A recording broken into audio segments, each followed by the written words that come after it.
আমি তো বলি আমি সেদিনকে আমার বিবিকে বলেছি যে ওসমান হাদির বিবির দিকে তাকাও, যে মেয়েটা যার স্বামী গুলিবিদ্ধ হয়েছে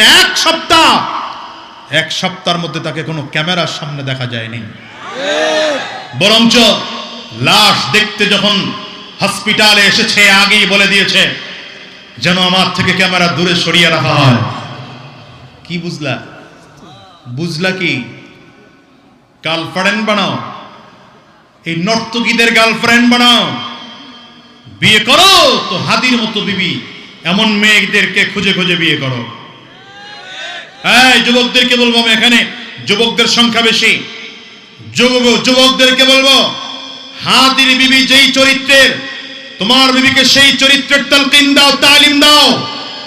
আমি আমার বিবিকে বলেছি রাস্তাঘাটে চলি এখনকার জীবনটা অনেকটা অনিরাপদ মনে হয়। কথা বলেন না কেন? এমনও হতে পারে যে আগামীকাল শুনবেন আজাদির মাথায় গুলি করা হয়েছে। আমি আমার বিবিকে বলেছি হয়তো তোমার কাছে খবর আসবে আমার বুকেও গুলি করা হয়েছে, আমার মাথায়ও গুলি করা হয়েছে, অথবা কোন সন্ত্রাস, কোন পিশাচ আমার উপরে তরবারির আঘাত করে জমিন থেকে বিদায় করেছে।